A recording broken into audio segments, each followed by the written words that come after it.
بسم الله الرحمن الرحيم، والصلاة والسلام على سيد المرسلين وعلى آله وصحبه أجمعين. حضرات السيدات والسادة، خير ما نفتتح به فعالية هذا الدرس الافتتاحي آية بينات من الذكر الحكيم، يتلوها على مسامعنا القارئ مصطفى أمنشار، فليتفضل مشكورا. أعوذ بالله من الشيطان الرجيم. بسم الله الرحمن الرحيم. إنا فتحنا لك فتحا مبينا ليغفر لك الله ما تقدم من ذنبك وما تأخر ويتم نعمته عليك ويهديك صراطا مستقيما وينصرك الله نصرا عزيزا. هو الذي أنزل السكينة في قلوب المؤمنين ليزدادوا إيمانا مع إيمانهم، ولله جنود السماوات والأرض، وكان الله عليما حكيما ليدخل المؤمنين والمؤمنات جنات تجري من تحتها الأنهار خالدين فيها ويكفر عنهم سيئاتهم، وكان ذلك عند الله فوزا عظيما. صدق الله مولانا العظيم.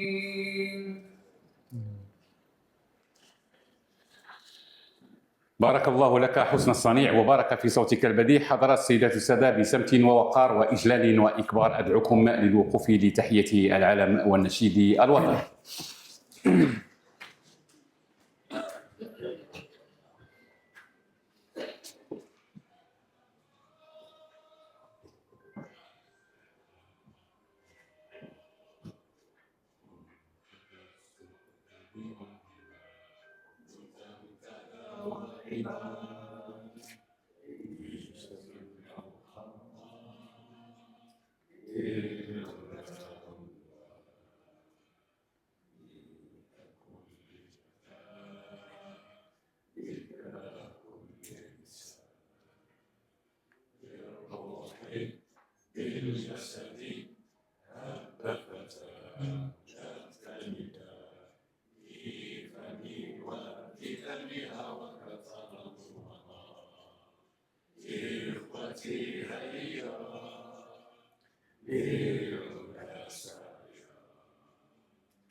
السيد رئيس مجلس المنافسة الفاضل، السيد رئيس جامعة محمد الأول المقتدر، حضرات السيدات والسادة، كل باسمه وصفته ومنصبه، مع احترام المقامات ومراعاة الألقاب وحفظها.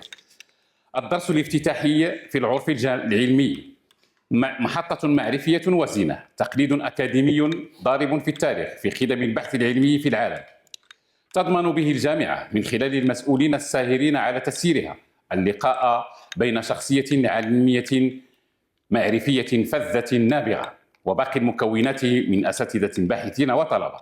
محطة للعطاء العلمي والجود المعرفي، حيث تلتحم شخصية الضيف الذي يحل على الجامعة ويلتقي فكره بمستجدات الأحداث على مختلف الأصعدة، فيكون الدرس الافتتاحي منارة علمية تستنير بها مكونات الجامعة، ويساهم من خلالها الضيف بتأسيس أهداف مستقبلية من خلال إشاراته وتنبيهاته، خاصة حين يكون ضيف الجامعة على رأس مؤسسة من المؤسسات العتيدة والتي تنعم بها وننعم بها في مملكتنا وبتوجيهاتها في مملكتنا المغربية، ألا وهي مؤسسة مجلس المنافسة. هذه المؤسسة المستقلة المكلفة في إطار تنظيم المنافسة الحرة والعادلة بضمان الشفافية والعدالة في العلاقات الاقتصادية.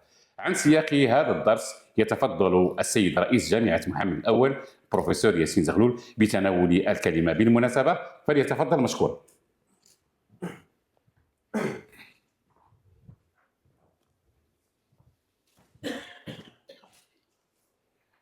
بسم الله الرحمن الرحيم.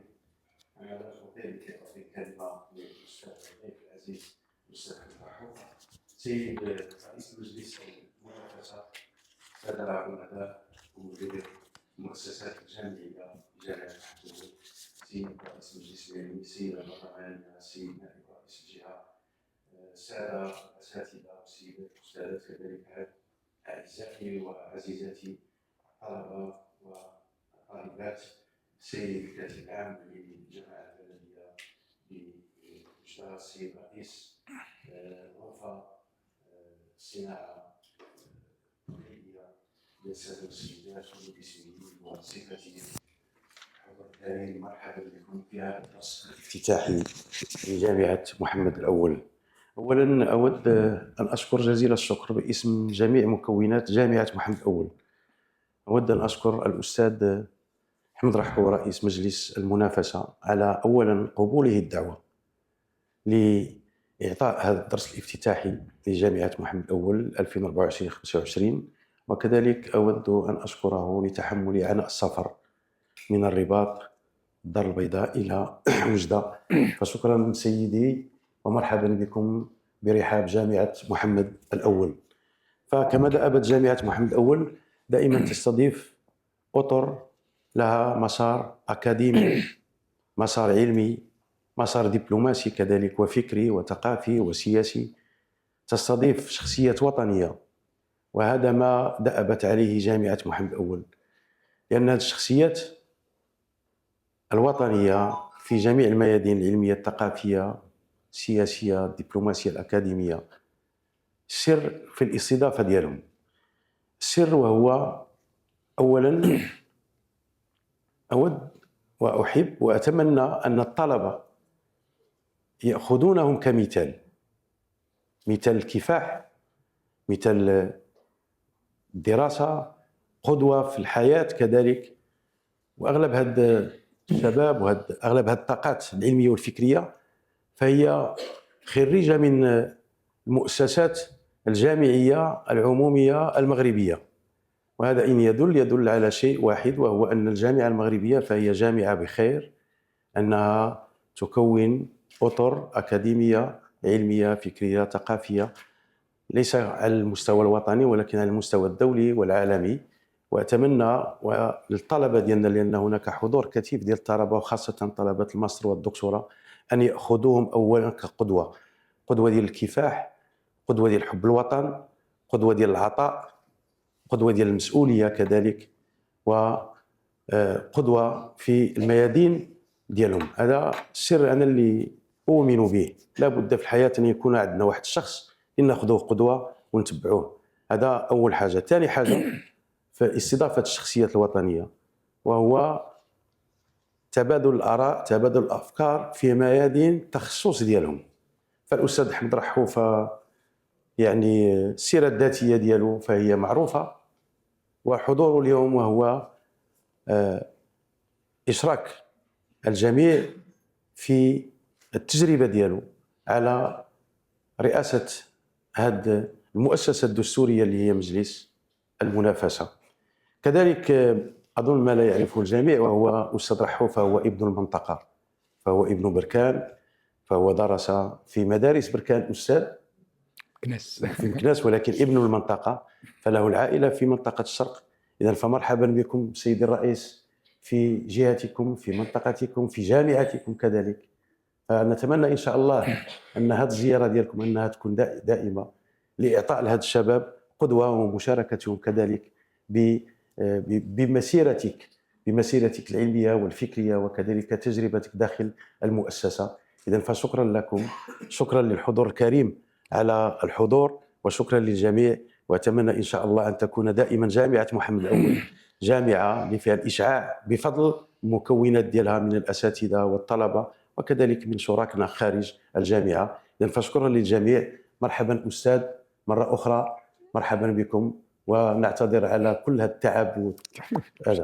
فسي أحمد رحو اتصلت به هاتفيا، ما بخلش ولو ثانية واحدة، فلما اتصلت به درس افتتاحي لم يبخل ولو ثانية، فالجواب ديالو كان نعم سنحضر إن شاء الله للجامعة. إذن فشكرا أستاذي الجليل، شكرا، مرحبا بكم والسلام عليكم.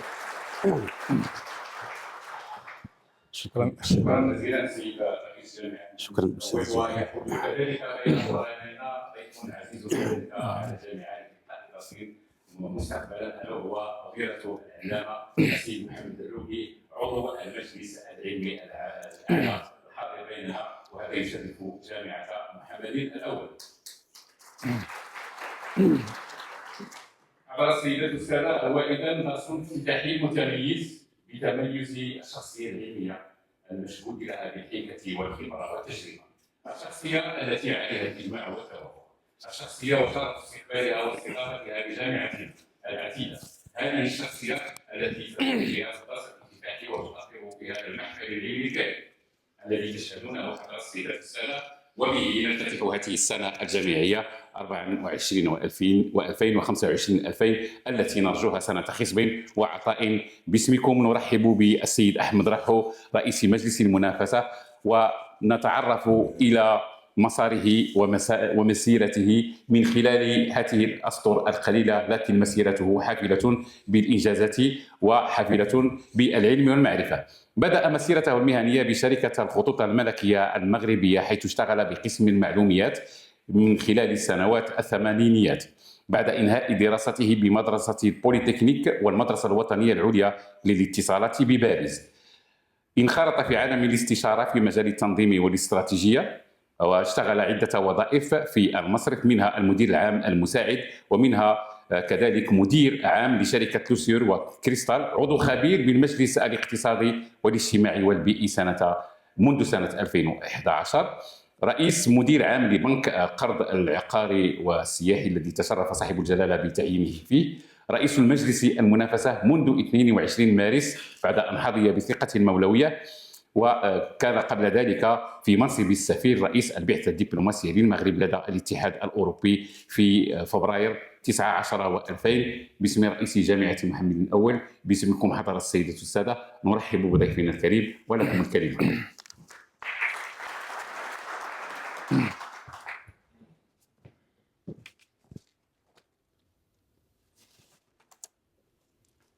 بسم الله الرحمن الرحيم. السيد الرئيس، الحضور الكريم، كل واحد باسمه وصفته، أحييكم وأحيي هذه المدينة العزيزة علينا. Projet à des grands chantiers qui ont été lancés.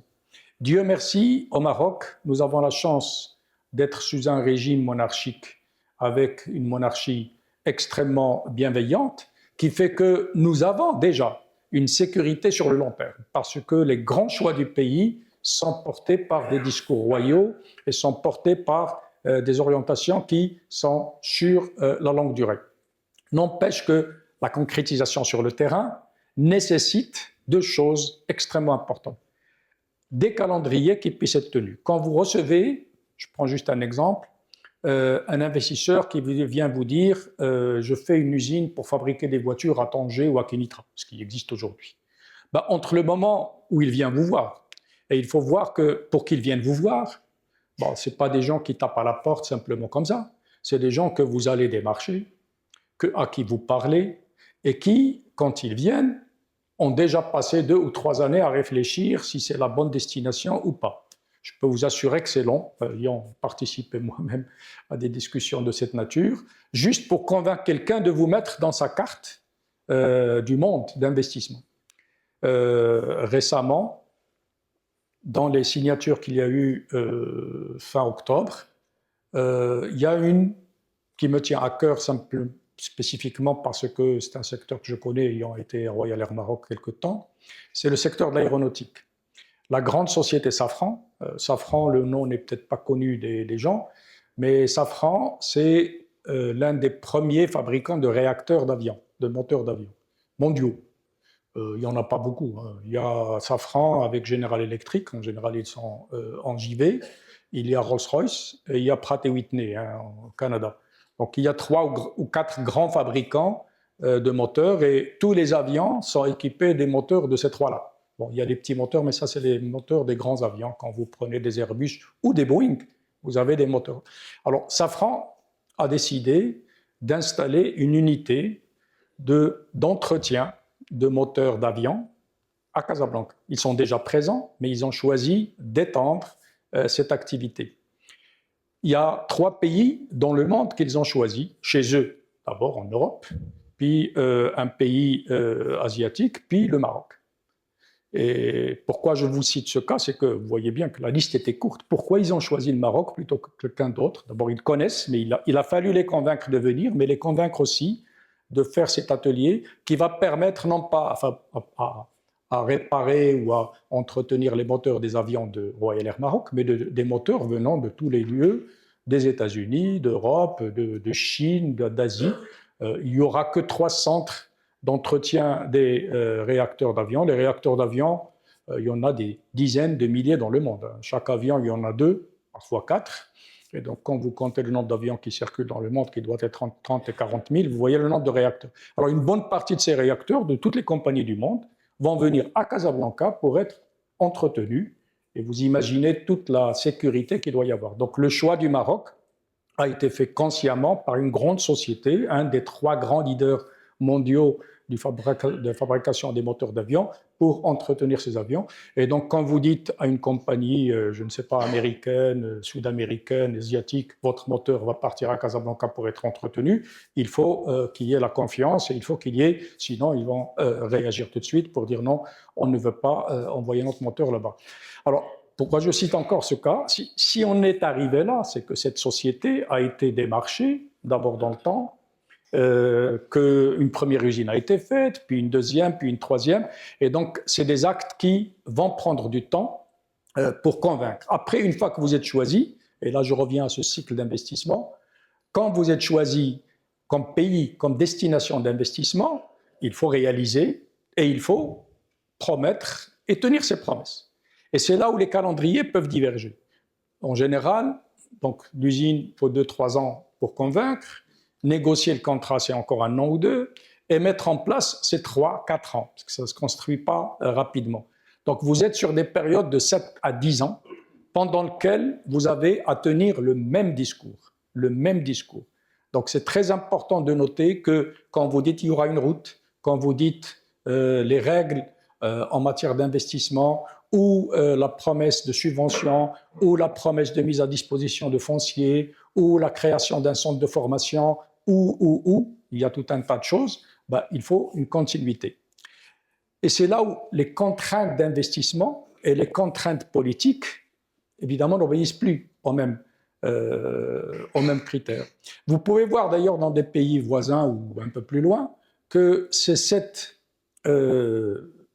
discordance qui fait que les investisseurs peuvent vous fuir pour dire ok, vous m'avez promis vous, mais demain vous ne serez pas là. Qu'est-ce qui fait que ce que vous avez promis va être tenu? Parce que les gens ont pris l'habitude de vérifier que quand quelqu'un vient, il dit écoutez, oui, ça je suis d'accord, c'est peut-être bien, moi je ne l'aurais pas fait comme ça, donc renégocions, rediscutons. Donc la dissociation des calendriers d'investissement et du calendrier politique était une nécessité aussi pour permettre. Alors normalement, l'administration, au sens strict du terme, c'est-à-dire les gens qui travaillent dans les ministères, dans les grands offices, sont là pour ça. Ceci dit, ils obéissent malgré tout à leurs ministres, à leurs patrons d'administration, et donc ils sont sujets à des changements politiques. Alors, je prends quand même la précaution de préciser qu'il n'est pas question dans ce discours de critiquer l'action politique qui a sa logique, qui a sa finalité. Il est bon qu'on ait des gens qui changent, qu'il y a d'autres qui viennent, qui remettent en cause ce qui est fait pour passer. Mais par rapport, si on veut être dans une économie efficace, il faut quand même gérer aussi le rythme d'investissement qui n'obéit pas à cette logique-là, ni avec le même calendrier. Et donc, quelque part, bien protéger les promesses, bien protéger les engagements qui sont faits pour permettre d'aller de l'avant. Donc, progressivement, on a vu qu'il y a aussi une autre donnée. La donnée, c'est celle de la technicité.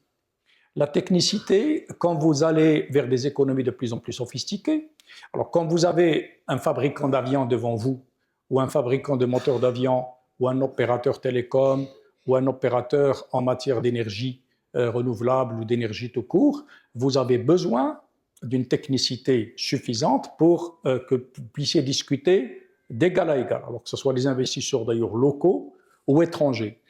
Et avec le retrait, là je reviens à ce retrait de l'État en tant qu'opérateur direct. En tant qu'opérateur direct, l'État était sur le terrain et avait des gens qui connaissaient le terrain parce que c'est eux qui opéraient. Mais quand vous sortez de la production, vous perdez l'expertise parce que vous n'êtes plus sur le terrain. Donc le dialogue peut être compliqué entre d'une part l'opérateur qui lui connaît bien son sujet, il est dedans, et un opérateur, plutôt un fonctionnaire de l'administration qui lui est là pour une mission, mais qui ne maîtrise pas forcément toujours la logique ou les technicités ou les difficultés d'un métier.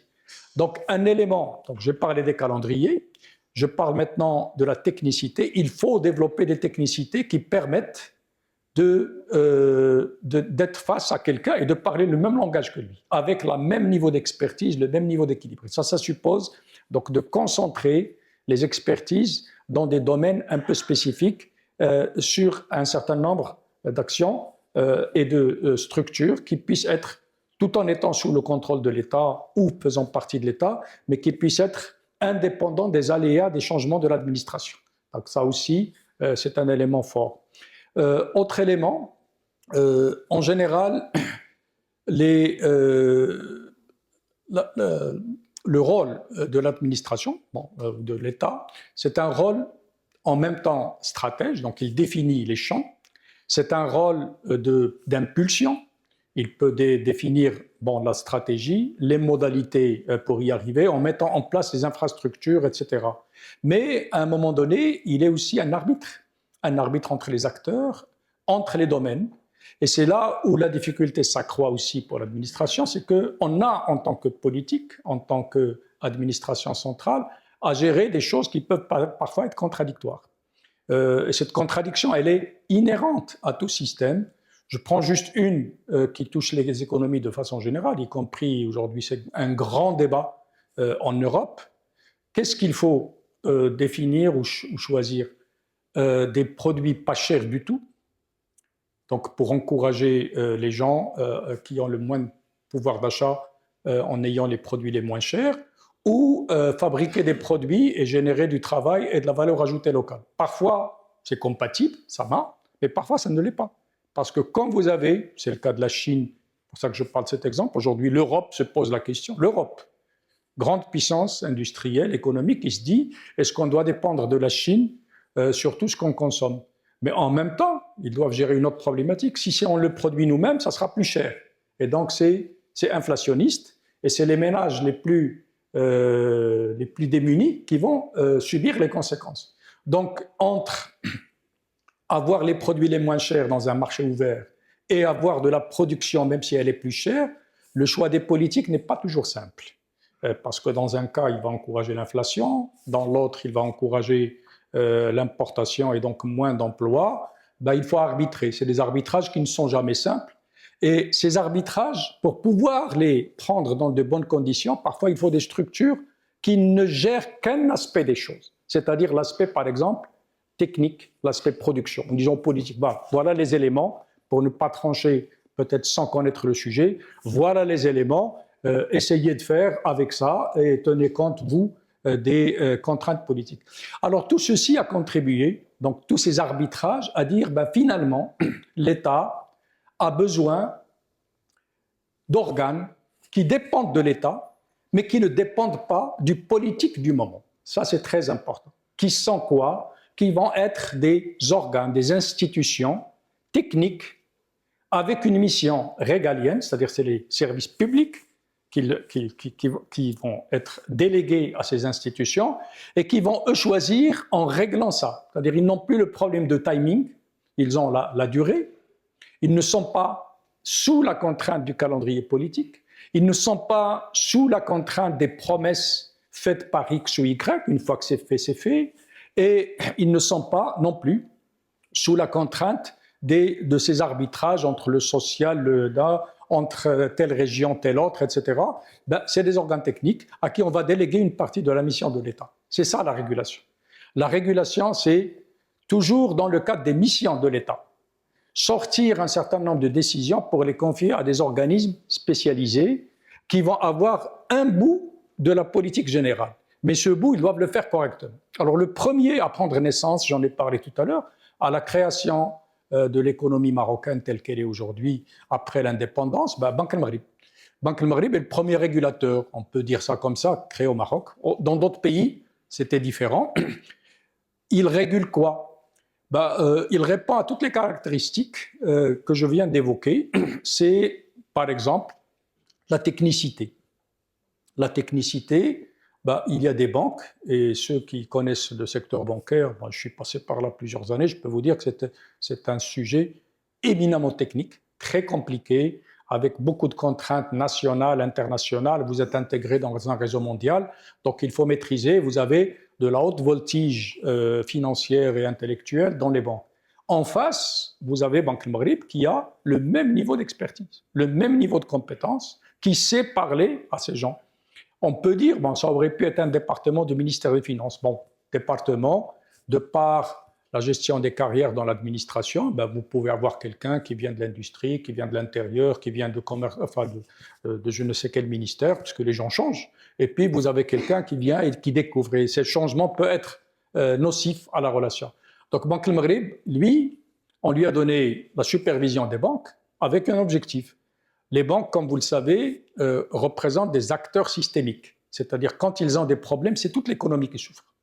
Ils ont une autre mission, c'est qu'ils gèrent l'épargne nationale. Donc, ils ont l'argent des gens.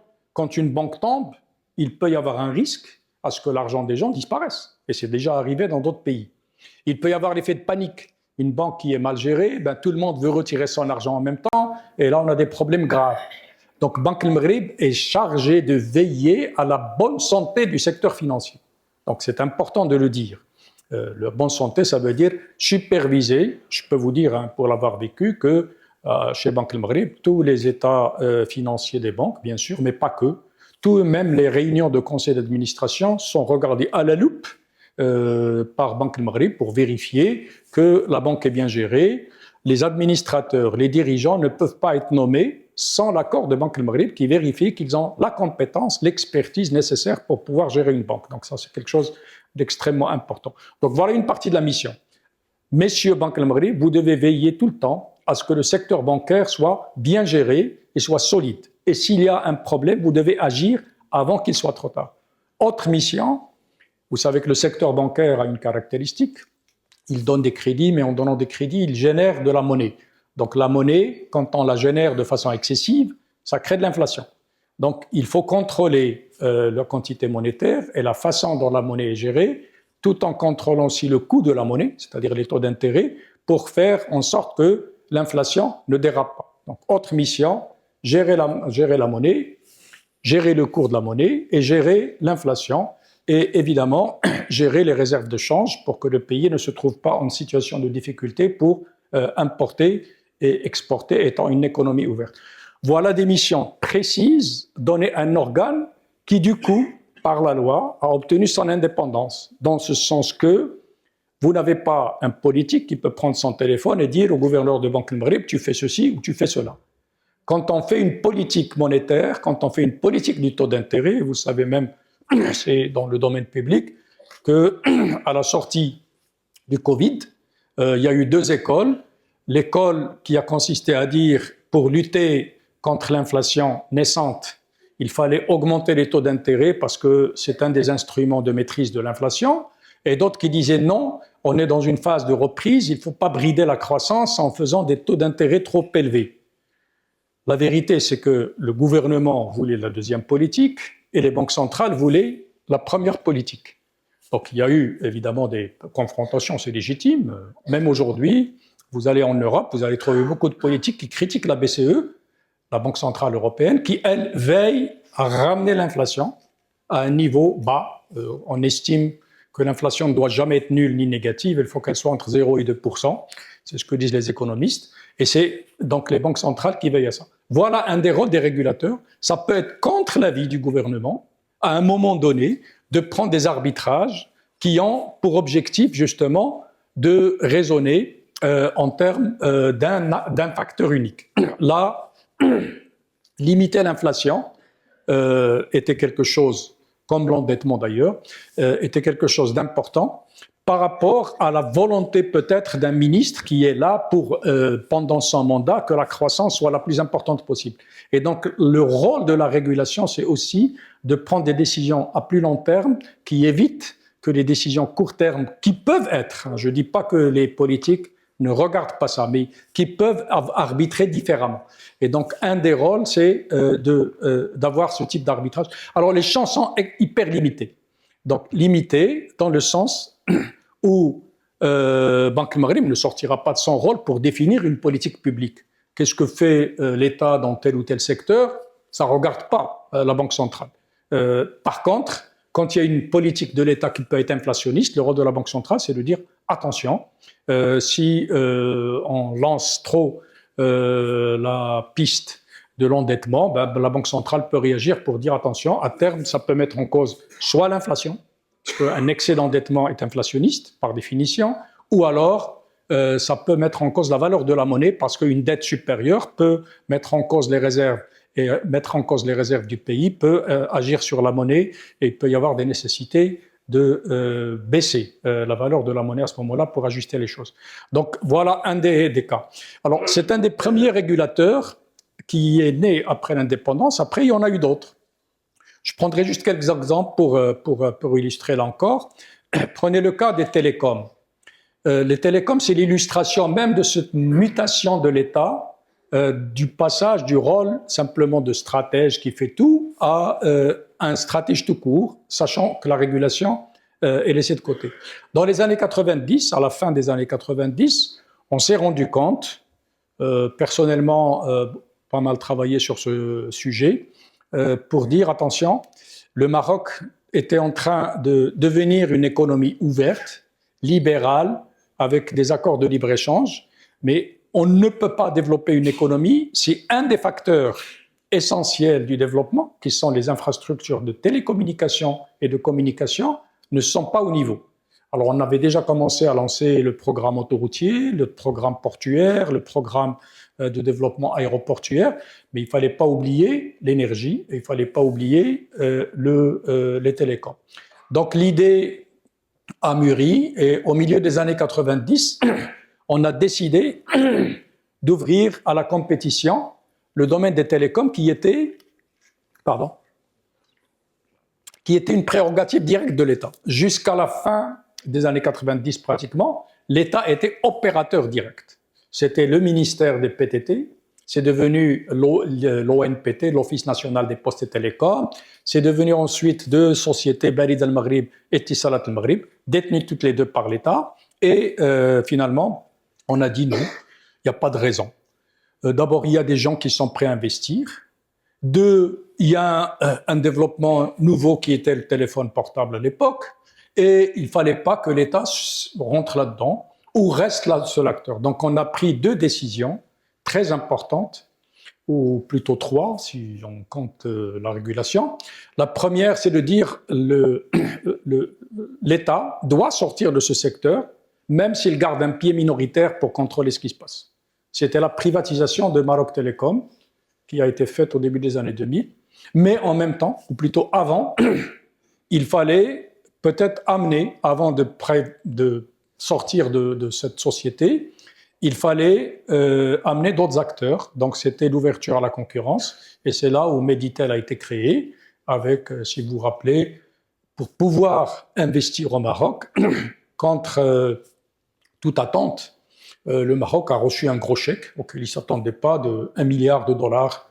C'était le premier chèque de cette nature au nom de l'État qui était versé par un privé. Donc ce n'était pas dans le cadre de l'aide internationale, mais quelqu'un était prêt à dire « Écoutez, moi je vous donne 1 milliard de dollars en tant qu'opérateur étranger et je viens chez vous, je développe l'infrastructure selon mes désirs, mais aussi avec mes moyens, et je développe donc ce secteur. Et donc, on a créé en même temps la concurrence dans le secteur.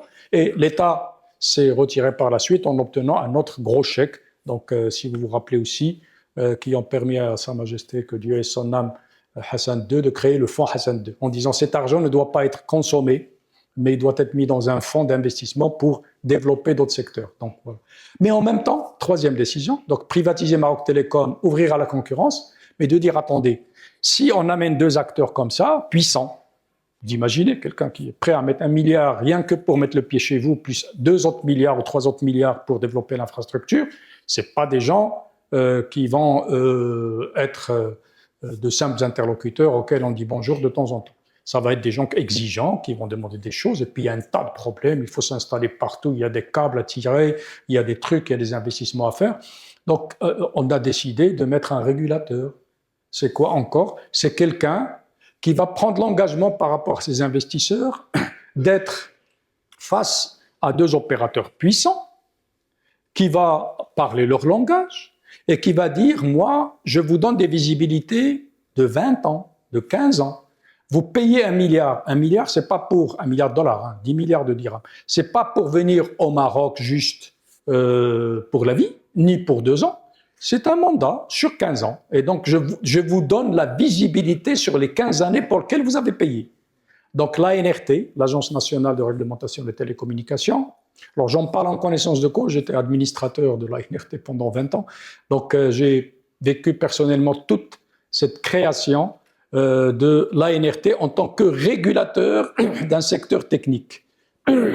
Alors, là encore, comme Banque al-Maghrib, qu'est-ce qu'on a dit à ce régulateur?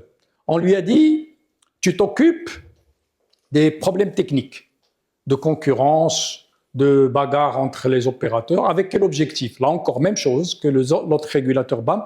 Il faut que ces opérateurs ne puissent pas faire faillite, parce que si vous avez un opérateur qui tombe à un moment donné, ben c'est le Maroc qui risque d'être coupé du monde. Attention, donc ils doivent être suffisamment solides, mais pas au détriment du consommateur. Donc vous vérifiez que les prix avancent et fluctuent. C'est pour ça qu'on a amené la concurrence, pour qu'ils soient dans le bon sens par rapport aux consommateurs, avec un prix qui évolue positivement, c'est-à-dire vers le bas, et qui permet le service et qui développe. On a inventé cette notion qui est en train de se généraliser à l'occasion de la création de ce régulateur.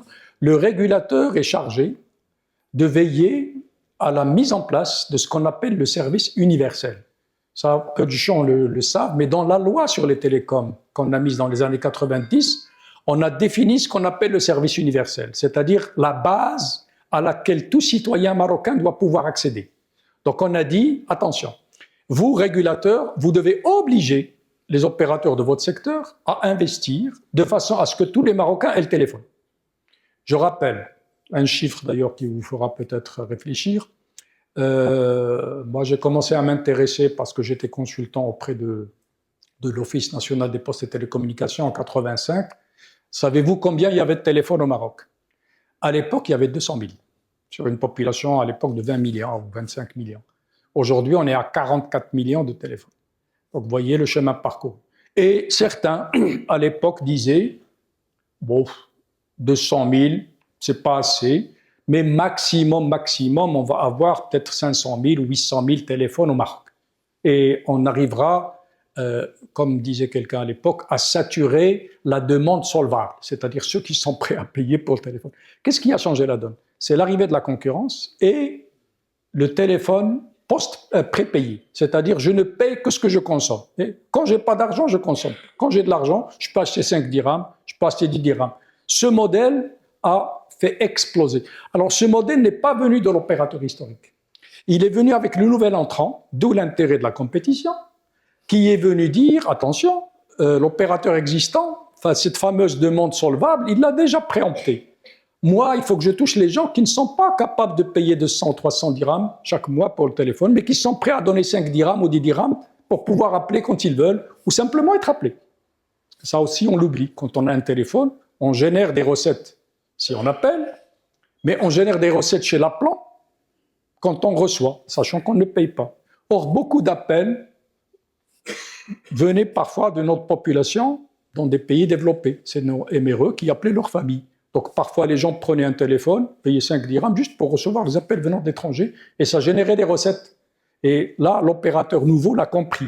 Il a beaucoup investi sur ça et ça a marché. Donc le régulateur devait faire en sorte que ce service universel, c'est que tous les Marocains aient un téléphone, puisse être réalisé dans une période relativement courte. Et on a réussi, finalement. On oublie parfois, on parle des choses qui ne marchent pas dans le pays, mais il y a des choses qui ont marché véritablement très vite. 200 000 téléphones en 85-86, à peu près 300 000 dans les années 90 au moment de la libéralisation, et en 2010, 30 millions de téléphones. Vous voyez à quelle rapidité. Et au fait, aujourd'hui, vous allez dans n'importe quel coin du pays, personne ne vous dit « j'ai pas le téléphone ». Ben, s'il le veut, il va chez l'épicier du coin et il achète une carte rechargeable. Et généralement, les gens ont un téléphone qu'ils peuvent acheter où ils veulent. C'est disponible partout. Donc, vous voyez, la libéralisation, la régulation, qu'est-ce qu'elle a permis? C'est parce qu'il y a un régulateur qui a poussé à ça. On a même, je crois que dans notre loi, c'est un exemple à suivre parce que dans beaucoup de secteurs, nous, j'y reviendrai, on le propose, c'est de dire, on définit la notion de service universel, à quoi le citoyen doit avoir accès, et on fait en sorte que les opérateurs privés amènent ce type de choses. Alors il y a des choses obligatoires comme l'enseignement, comme la santé, la justice que l'État assure directement, mais il y a des choses qui ne peuvent être assurées que par des investissements privés parfois coûteux, mais on crée des mécanismes. Alors le mécanisme du service universel pour les télécommunications consiste à dire je prélève de l'argent chez les opérateurs. Vous gagnez de l'argent, ok, donc le régulateur fait en sorte qu'ils ne puissent pas perdre de l'argent parce que très vite ils vont couler, mais une partie de ce gain, je le prélève et je le mets dans ce qu'on appelle le fonds universel des services de télécom. Ce fonds va servir à quoi? Va servir à dire aux mêmes opérateurs, quand je leur dis allez dans tel coin éloigné du Maroc ou dans telle région qui n'est pas rentable parce qu'il n'y a pas assez de...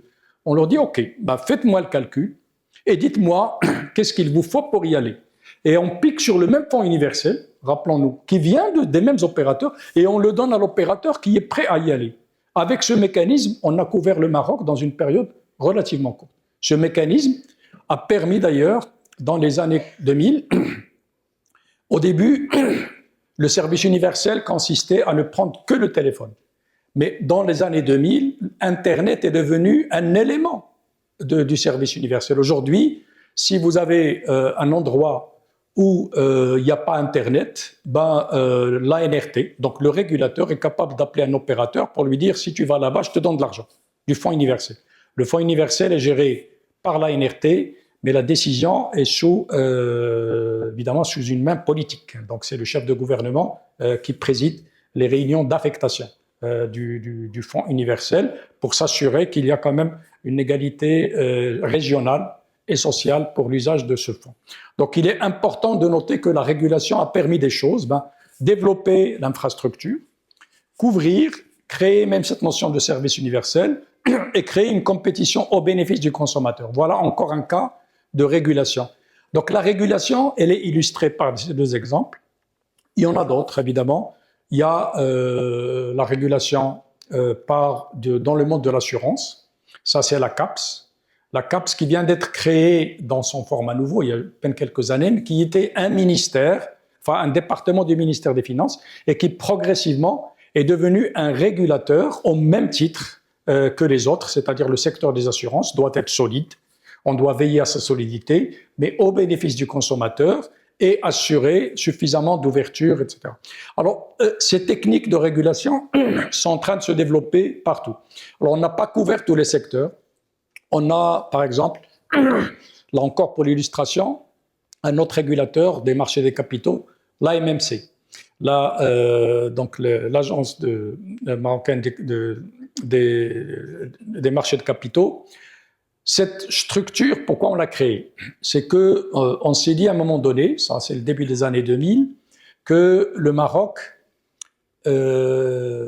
commence à être une économie très ouverte, une économie relativement diversifiée, mais par contre n'a pas les instruments de financement qui sont ceux des pays développés.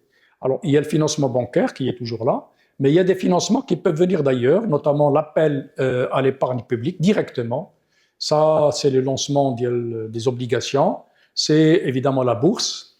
Et donc, il y a tout un système qui devait se mettre en place et qui a été mis en place.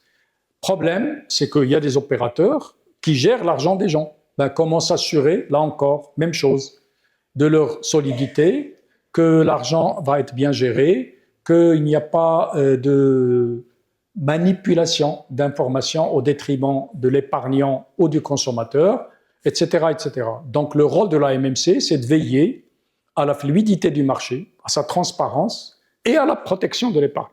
Donc, c'est important. Voilà encore un régulateur créé indépendamment des aléas politiques et qui doit veiller à ce que le marché financier tourne correctement. Dans le monde de l'infrastructure, le cas des télécoms n'est pas le seul. La régulation est en train de monter en régime. Un secteur dans lequel la régulation a déjà pris pied, c'est le monde des ports.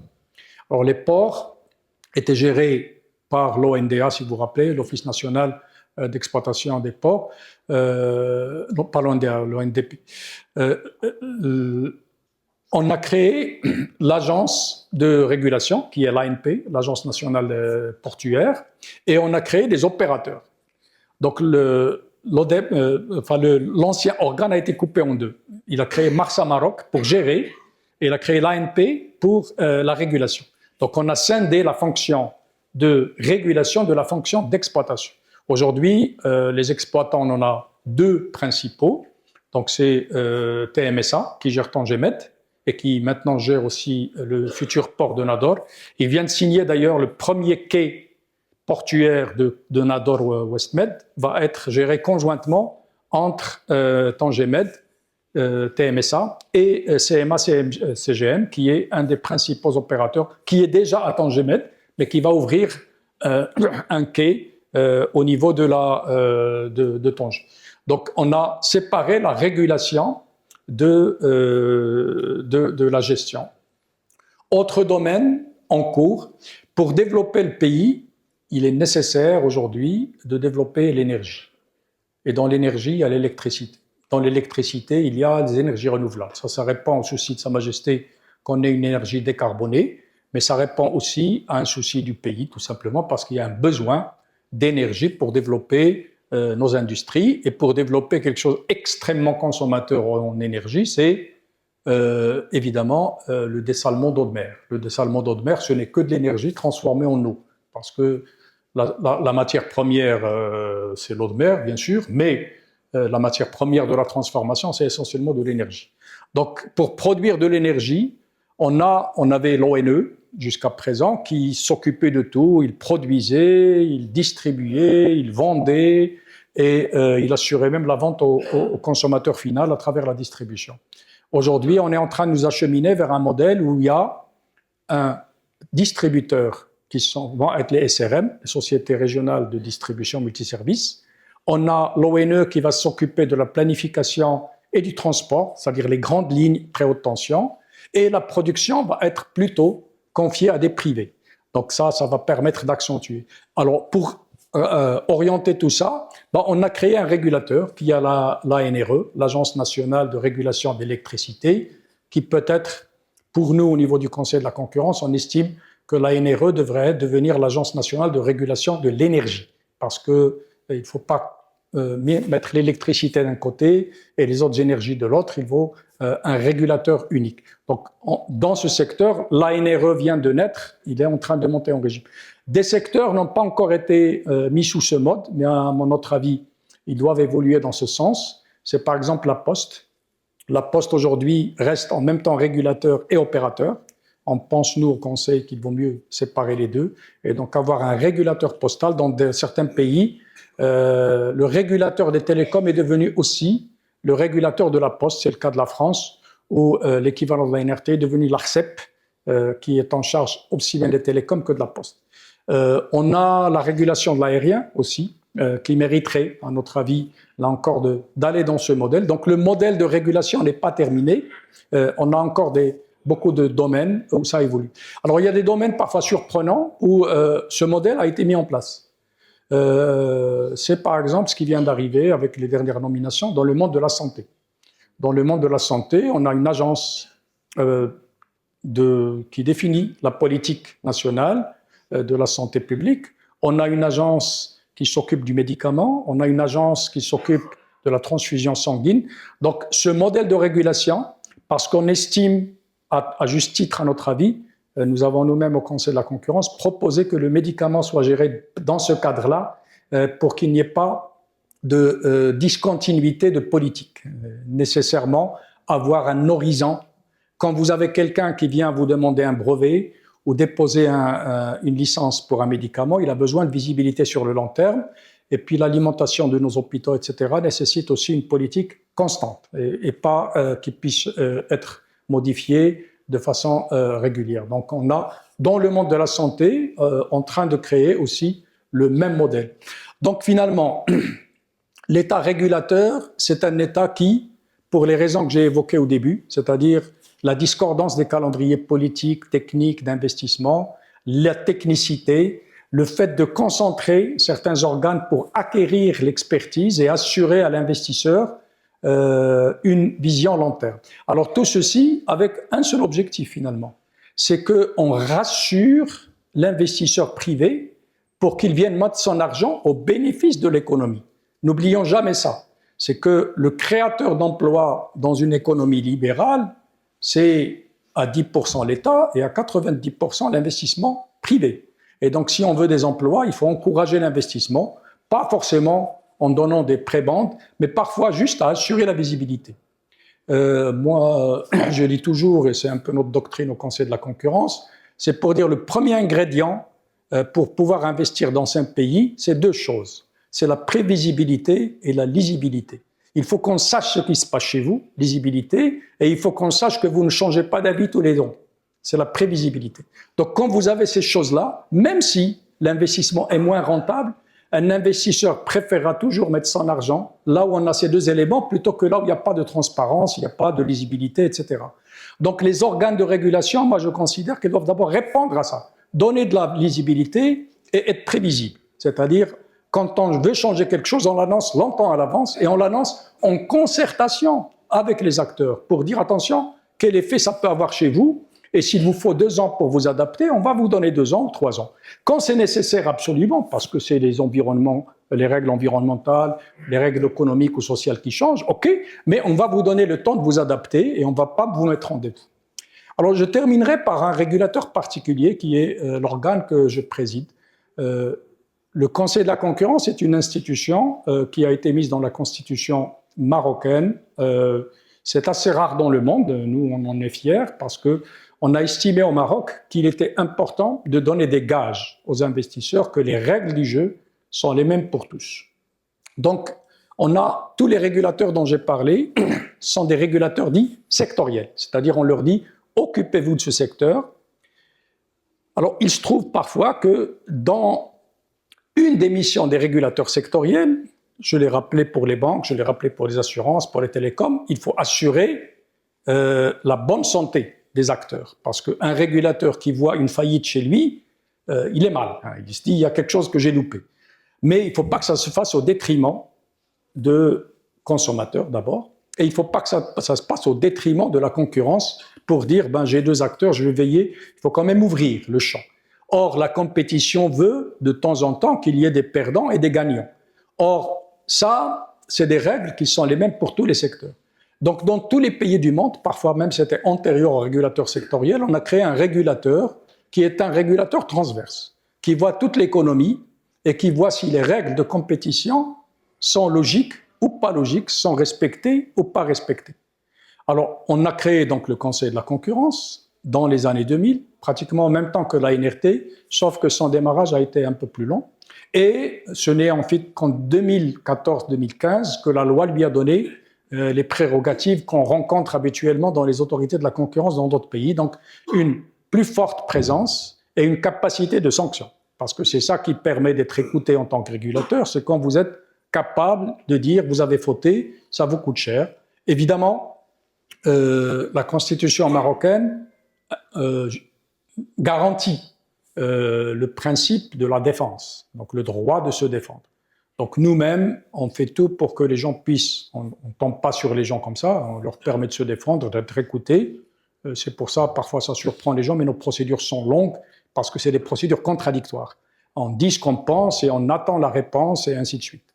Donc, on a ce pouvoir de sanction qui permet aussi à ceux qui ne sont pas d'accord avec nous d'aller en justice. Donc, la justice reste l'ultime recours qui est garanti à tout citoyen ou à toute personne morale dans l'économie marocaine. Donc, les gens peuvent aller à la justice, même contester. Les régulateurs ne sont pas ultimes organes de décision. Leurs décisions sont toujours passibles de poursuite. Alors, ça permet aussi aux régulateurs de faire attention. Parce que s'il prend une décision qui n'est pas conforme à la loi ou conforme aux usages, elle peut être annulée par le tribunal. Et ce n'est pas bon toujours pour une autorité que d'avoir ces décisions qui sont annulées. Donc, ce régulateur transverse va permettre d'avoir une vision sur les règles du jeu dans tous les secteurs. Quand on fait cela dans des secteurs déjà disposant d'un régulateur sectoriel, on travaille la main dans la main. La vision généralement est la même. On veut de la compétition, mais on ne veut pas non plus qu'on affaiblisse le secteur, mais on veut ouvrir. Donc notre rôle en tant que conseil de la concurrence, c'est de veiller à ce que, premier élément, il n'y ait pas d'abus de position.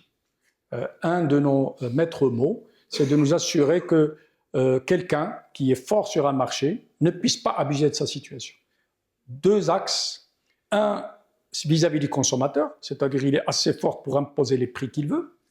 Deux, vis-à-vis de ses concurrents, c'est les entraves d'accès au marché. Qui met des entraves, un exemple, par exemple, vous vendez un produit, ce produit se vend par un réseau de distribution et vous allez voir ce réseau, vous lui dites, si jamais vous prenez le produit de quelqu'un d'autre, je vous coupe.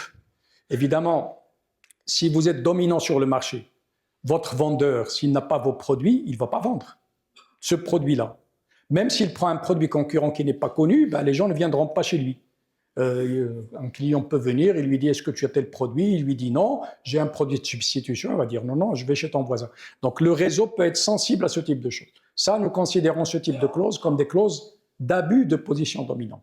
Donc quelqu'un qui fait ça dans un contrat, il va être lourdement sanctionné. Pour dire « Attention, c'est 10% de votre chiffre d'affaires que vous risquez. » Les ententes, se mettre d'accord pour dire on est à Oujda, il y a deux fabricants d'un produit donné, toi tu vends dans tel quartier, tu le prends entièrement, moi je vends dans tel quartier. C'est interdit. Donc si des gens font ça et qu'on arrive à le prouver, ou même à avoir assez d'éléments pour que la démarche... Assez d'éléments, c'est très simple. Vous savez, vous arrivez dans une ville, vous faites le tour des quartiers, si vous n'avez qu'un seul produit à droite et un seul autre produit à gauche, vous dites il y a suspicion d'entente. À ce moment-là, on est en droit d'agir. Donc, on est un régulateur qui permet d'éviter, au détriment du consommateur et au détriment de l'investisseur nouveau, à qui on va empêcher l'accès au marché. Notre rôle, c'est de sanctionner et de faire en sorte que les gens sachent que c'est interdit et qu'ils courent des risques relativement importants financiers, mais aussi de réputation. Parce que c'est jamais bon pour une entreprise de dire « elle a floué le marché et elle vit sur le dos des consommateurs ». Nous avons la mission aussi de vérifier que les opérations de concentration, quand une entreprise achète une autre, se fassent et ne se fassent pas au détriment du consommateur ni des investisseurs tiers. Alors ceci, c'est le contrôle des concentrations. Toute opération, évidemment d'une certaine taille, il ne s'agit pas des toutes petites structures. Lorsqu'une entreprise achète une autre, lorsque deux entreprises se mettent ensemble pour faire un travail commun, ils doivent passer par un accord préalable chez nous. Alors cet accord préalable, à 99%, nous disons oui. Mais parfois, nous disons oui avec des contraintes. Récemment, on a eu un cas où une entreprise a acheté une autre, mais on leur a imposé qu'une partie de leurs clients soit cédée à leurs concurrents. Parce que sinon, ils allaient se trouver dans des positions dominantes dans certaines régions. Ou de s'abstenir de vendre un produit donné pendant une période pour permettre à leurs concurrents de prendre de la place. Un autre cas où on a demandé d'annuler certains marchés et de ne pas reconcourir pour permettre aux concurrents vis-à-vis de l'administration de venir prendre de la place. Donc, abus de position dominante. Il y a aussi un élément que nous surveillons, c'est la position des puissants. Parfois, et ça c'est un peu naturel, humain, on arrive quelque part, on a beaucoup d'argent, on se dit, tiens, moi je vais vendre tel produit, ben, pour acquérir la clientèle, je vais faire des promotions. C'est ce que j'appelle naturel. Promotion veut dire, en fait, on va vendre à des marges très réduites ou même en perdant de l'argent. Ce n'est pas interdit par la loi. Ce qui est interdit par la loi, c'est si vous le faites de façon à écarter un autre acteur du jeu.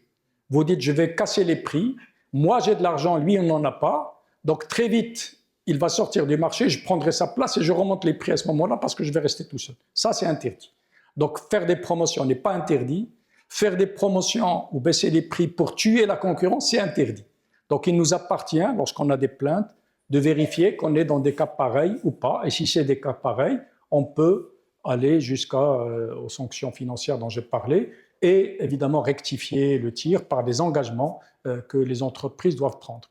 On a le cas jugé par les tribunaux marocains, puisque la décision concurrence a été contestée au tribunal, justement dans le monde des télécoms dont je parlais tout à l'heure. On a une réussite fabuleuse, c'est que le prix du téléphone portable a baissé. Rappelez-vous, au début, on payait 6 dirhams la minute. Maintenant, c'est 30 centimes la minute. Vous voyez le chemin parcouru. On a divisé par 20. Ceci a été rendu possible par la concurrence. Dans le domaine du fixe, le fixe que vous aviez à la maison, que les entreprises utilisent fréquemment parce qu'elles sont connectées quand même, et puis Internet aussi est sur le fixe, à travers la fibre ou à travers la DSL. Ces domaines, on a eu du mal à les ouvrir à la compétition parce qu'il y avait un acteur dominant, qui est Maroc Télécom, pour ne pas le nommer, et qui a récupéré l'infrastructure qui était déjà là. Alors, ce qui s'est passé, c'est que on voyait bien que ça ne pouvait pas s'ouvrir tout seul, parce que pour qu'un opérateur nouveau vienne et prenne de la place dans ce secteur, il fallait qu'il investisse lourdement sur des fils, des câbles, des trucs qui étaient déjà là. Alors, qu'est-ce qui s'est passé à travers le monde? À travers le monde, on a fait ce qu'on appelle le dégroupage. C'est quoi le dégroupage? C'est de dire à l'opérateur dit historique, celui qui a les liaisons, ces liaisons ne t'appartiennent pas. Tu peux les utiliser, mais si jamais ton concurrent veut connecter son client, tu es obligé de lui louer. Ce n'est pas gratuit. Vous définissez un tarif et vous dites à l'opérateur concurrent, si tu veux la ligne et que tu arrives à convaincre le client de basculer chez toi, c'est ce qu'on appelle le dégroupage, vous utilisez la ligne et vous me payez. Ce paiement, il est sur un tarif qui est fixé en accord avec le régulateur. Donc il y a un qui a demandé 100, l'autre qui voulait 50, finalement ça a été traité à 70 ou 80 dirhams le mois. Ok, bon, non. Sauf que dans les faits, ça ne marchait pas. Ça a pris des années. Alors, sous l'angle de l'abus de position dominante, l'opérateur qui avait ce réseau et qui a tardé à l'ouvrir, et donc comme la compétition ne marchait pas, a été sanctionné. Le coût de la sanction, 3,5 milliards de dirhams, auquel s'est rajouté 2,5 milliards de retard d'exécution des décisions, auquel s'est rajouté récemment 6 milliards de préjudice causés à un opérateur tiers. Donc, pour vous dire que le fait de ne pas respecter les règles de la concurrence peut coûter très cher.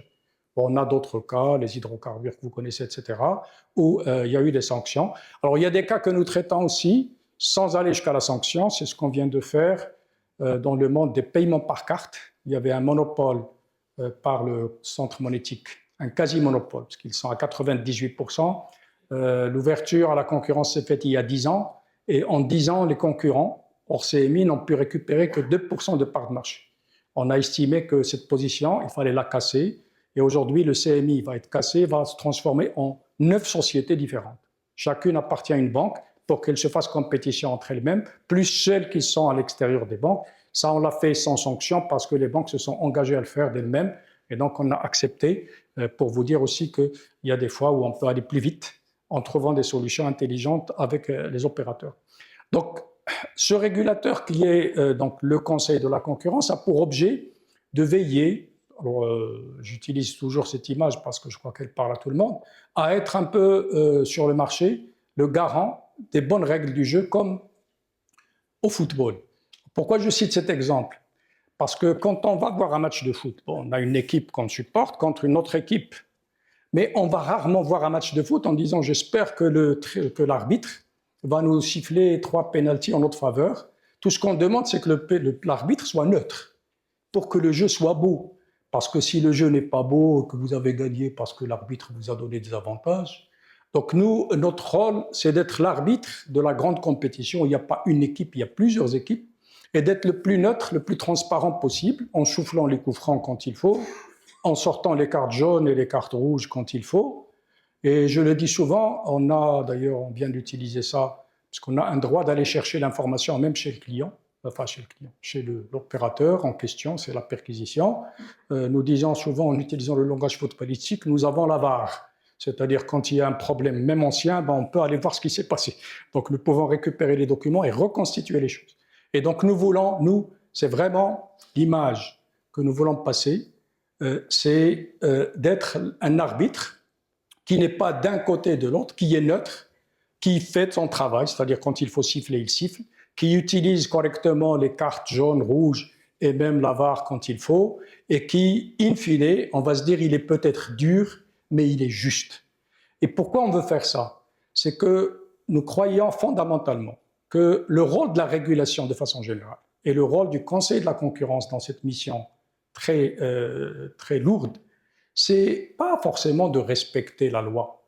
Évidemment, il faut respecter la loi. Mais derrière une loi, il y a une finalité. C'est quoi la finalité? La finalité, c'est l'efficience de l'économie.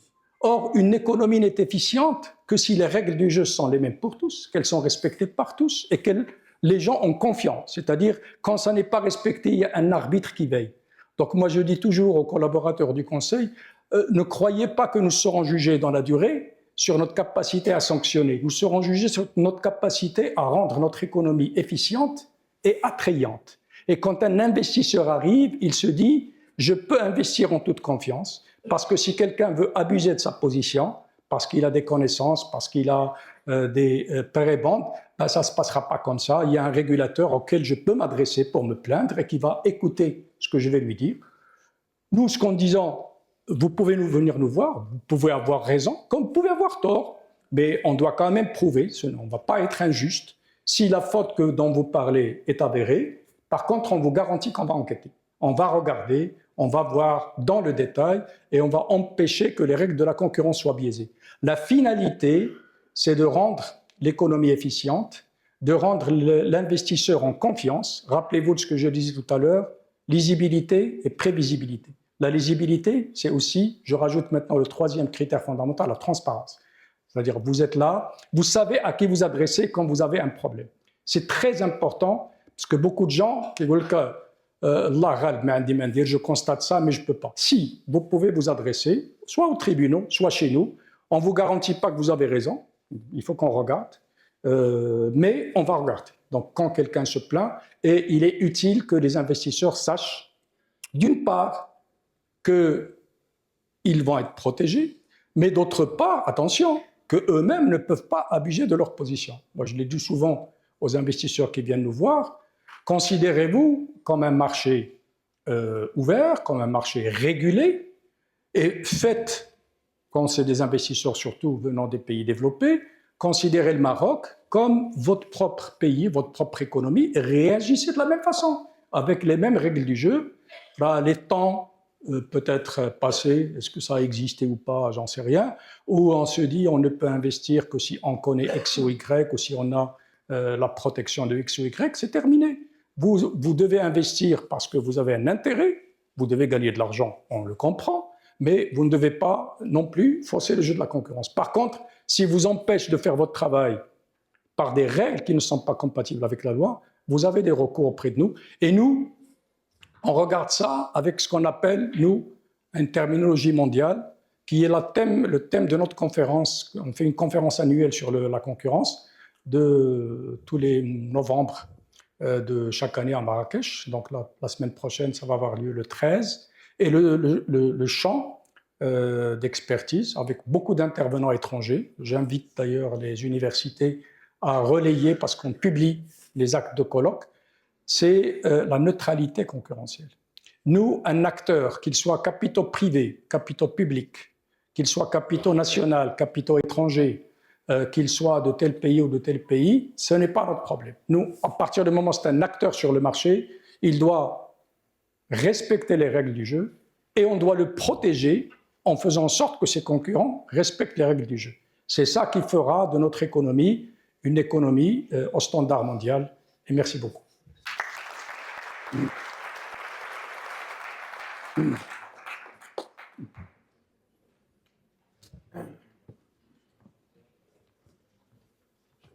Conférence extraordinaire. الله يبارك فيك. Merci beaucoup, Monsieur le Président du Conseil de la concurrence, pour votre conférence inaugurale, riche et fructueuse. C'était plus qu'une heure. C'était une heure de prévu, mais c'était plus qu'une heure. Merci pour votre générosité. L'État régulateur, à moi de gouvernement du service de l'économie et gestion, passe maintenant, après votre rapport et votre consentement, à une réaction avec l'audience. Et puis, إشارة من السيد رئيس جامعة محمد الأول، وحتى يكون هناك تفاعل إثر هذا الفصل الافتتاحي القيم الذي تقدم به السيد رئيس مجلس المنافسة، يمكنكم أن تتفاعلوا مع ما جاء في عرضه باللغة العربية، كما يمكنكم استعمال اللغة الفرنسية في حدود 5 تدخلات السيد الرئيس مع السيد. إن اليوم يوم الجمعة حتى نكون في الوقت المناسب مع صلاة الظهر. إذا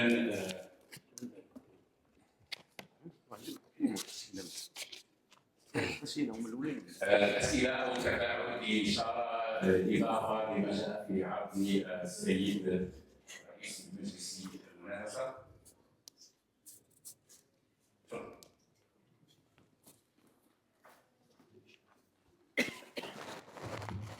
بسم الله الرحمن الرحيم. السيد الرئيس، السيد المؤثر لهذا الدرس الافتتاحي لجامعة محمد الأول، الضيوف الكرام، السلام عليكم ورحمة الله تعالى وبركاته. Donc, j'ai 3 questions. Donc, la première, on dit toujours au niveau de l'intervention de l'État, comme ce qui se passait au niveau de la bourse. Donc, c'est une volatilité. Quelquefois, on a plus d'intervention de l'État, quelquefois, on a moins d'intervention de l'État au fil du temps. Donc, c'était donc l'État protectionniste, puis l'État libéral, puis avec l'État chérisme et légalisme. L'essentiel, il y a cette volatilité. Je vous pose la question suivante. Au niveau du nouveau modèle de développement au Maroc, on sait qu'actuellement, le taux d'investissement privé représente le 1/3 et que l'investissement public représente le 2/3. Mais ce qu'on a fixé en 2035, c'est-à-dire qu'on va inverser les choses. Donc, le 1/3 va vers l'État et le 2/3 va vers le secteur privé.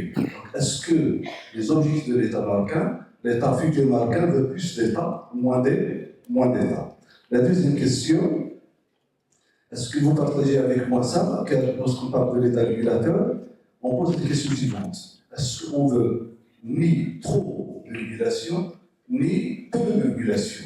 Ou bien va-t-on donc ici programmer la régulation de l'État selon le besoin, selon ce qu'on appelle le géopolitique international, national, et ainsi de suite? La troisième question, donc, M. Rahou, vous avez éclairci en disant que l'État régulateur, il a, dans tel que il n'y a que des avantages. Et on pose la question car dans la théorie économique, même dans l'État régulateur, il y a des limites. Bon, vous avez posé par exemple la question de l'agent qui doit être un agent régulateur, il doit être un agent neutre. Est-ce que toujours il est neutre? Donc la question, donc pour la régulation, est-ce qu'on a que des avantages? On peut encore citer quelques limites. Et merci. Vous pouvez réagir, Monsieur le Président. Sinon, Oui, là on peut. تدخل إضافي أو إشارة أو سؤال تفاعلا مع ما جاء في عرض السيد رئيس مجلس المنافسة.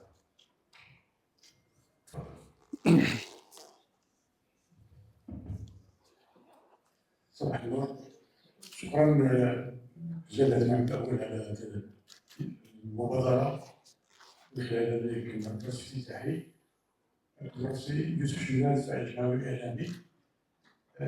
ماشي متخصص مجال ديال التنسيق ديال التقنيين وديال عندي سؤال مباشر، واش كاين شي بلان ولا شي ركوز بالنسبه للقرارات اللي كتاخذهم وزير المنافسه؟ يمكن هذا هو السؤال.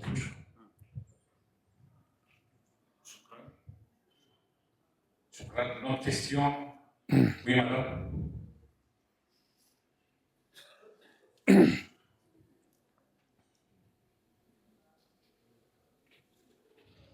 الرحمن الرحيم. الشكر موصول للسيد رئيس مجلس المنافسة. عندي واحد 5 تاع الأسئلة السيد الرئيس، تسمح لكم بقراءتها على مشارفكم.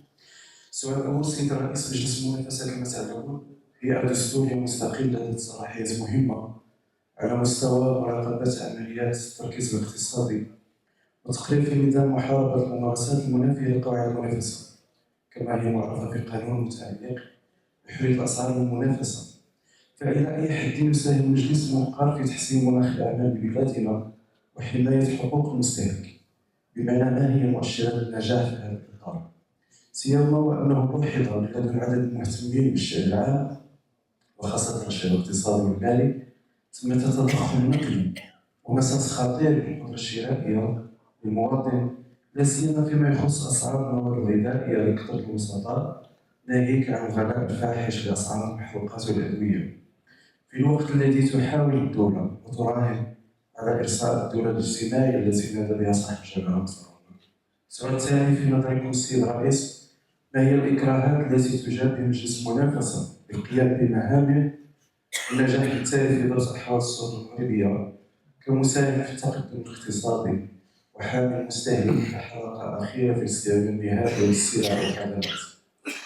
السؤال الثالث السيد الرئيس: على مستوى الصلاحيات، ما نطلب بمجلس المنافسة وعلاقته بباقي هيئات الحكم والتقنين سواء تلك المنصوص عليها دستوريا كالهيئة العليا للاختصاص السمعي البصري، الهيئة الوطنية للنزاهة والوقاية من الرشوة ومحاربتها، المجلس الوطني لحقوق الإنسان، مؤسسة الوسيط، هيئة المناصفة ومكافحة كل أشكال التمييز، أو شيئيا كالوكالة الوطنية لتقنين القمة الهندي، الهيئة الوطنية للسوق الرسمية، المكتب المغربي للصناعة الصحية والمنتوجات الغذائية، هيئة مراقبة التنمية والوحدة الاجتماعية إلى آخره.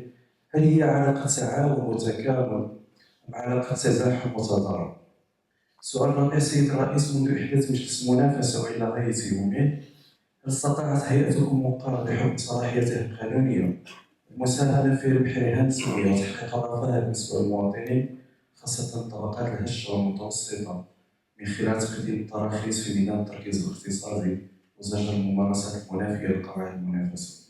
السؤال الأخير سيد الرئيس: ما هو مخطط العمل الاستراتيجي لمجلسكم المنقر على مستوى النهوض بكفاية كوادره وعلى مستوى تنويع اتفاقية الشراكة مع باقي الفاعلين الوطنيين المهتمين بالاقتصاد والمنافسة وحقوق المستهلك خاصة فيما يخص جمعيات حماية المستهلك وكذا الوكالات والهيئات أو مجالس التقنية الأخرى؟ شكرا.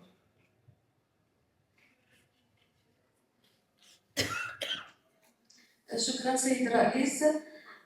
أود أن أطرح عليكم هذا السؤال فيما يخص السوق الآجلة للأدوات المالية الآجلة في إطار تعاون بينكم وبين الهيئة المغربية للسوق الرسمي. نعلم أن بلادنا اعتمد السوق الآجلة للأدوات المالية الآجلة التي من بين أهدافها التحوط من تقلبات الأسعار. كيف سيعمل مجلس المنافسة على تحقيق حرية الأسعار والمنافسة وحماية المستهلك في ظل هذه الأدوات التي تعمل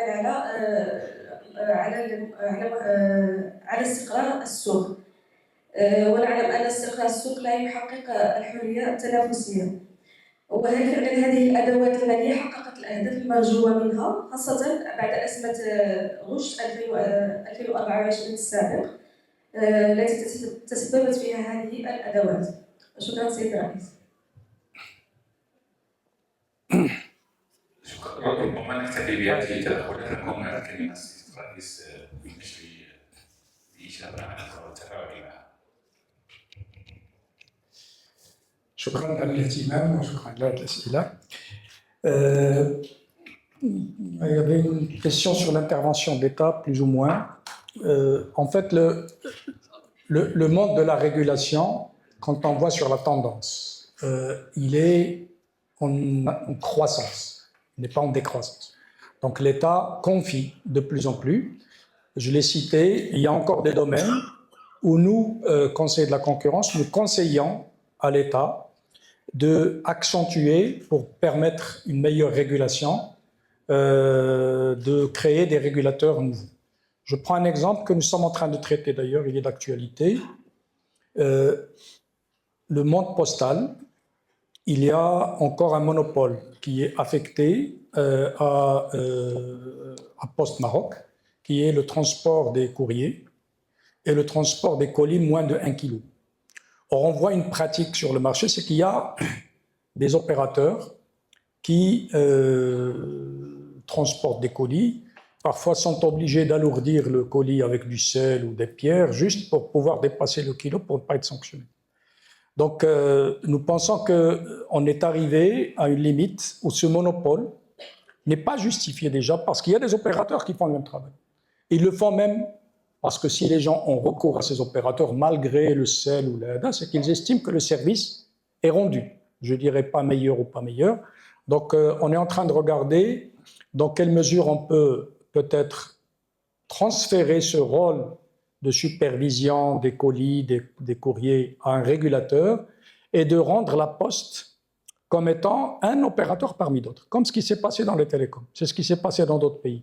Alors, on comprend aussi, ça c'est le rôle des politiques, mais on peut que le prendre en considération, que la Poste ne joue pas que le rôle de transport des colis. L'existence d'un bureau de poste qui coûte cher dans un village ou dans une petite ville a d'autres missions que le fait de transporter les colis.